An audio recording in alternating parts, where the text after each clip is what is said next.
Fikret!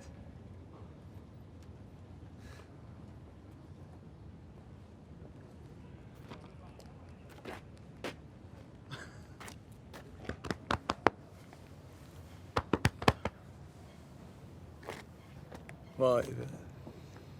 8 yıl geçti ha. Hadi geçmiş olsun. Sağ ol. Gel bakalım.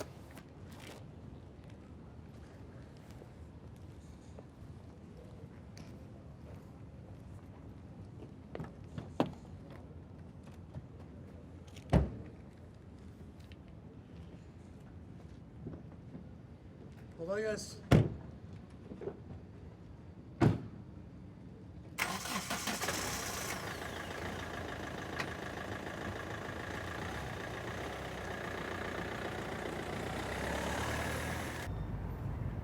Resim yapmak zaman kaybı gibi geliyor bana. Artık öyle yani. Alacaksın, satacaksın. Emeğin boşa gitmeyecek. Şimdi Nişantaşı'nda bir yer açtık. 3 katlı. Bayağı büyük bir yer yani. Piyasanın en baba ressamları falan şimdiden kuyruğa girdiler Fikret. 3 katlı bina. Gel bir ara gör. Gelirim bir ara. Çocuklar nasıl? Büyüdüler mi? Büyümezler mi ya? Oğlan ortaokula başladı. Onu bir gör. Boy attı. Kız daha akıllı. Anasına çekmiş. Yeliz diyor ki koleje verelim diyor. Hani devlet okulu diye.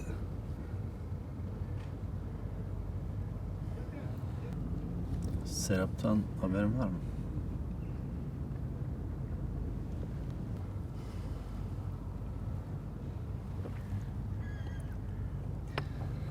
Fikret. Serap Fransa'da. Çoluğa çocuğa karıştı. Neyin peşindesin? Hı?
Okuyor musun bari? Öğlen oldu lan. Ne aradın ne sor? Vuramadın da yanıma. Böyle mi olacaktı? Böyle mi söz verdik? İki tek atacağız, rakı balık yapacağız. Sen dışarı falan çıkmıyor musun abi? Ya içeriyle dışarının ne farkı var ki Mehmet? Ya bırak felsefeyi ya. Hadi yumul. Pastane işi falan değil ha, dışarıdan değil. Yengen yaptı. Yok mu çayın çorban? Kahve olacak tamam.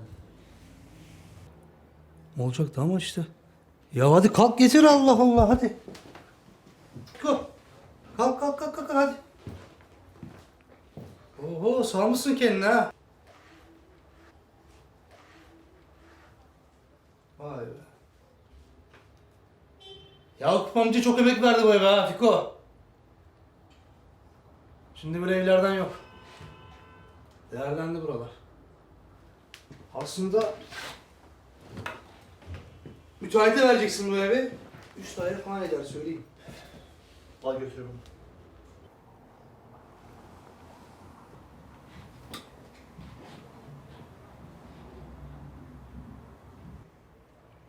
Serap oğlum bu.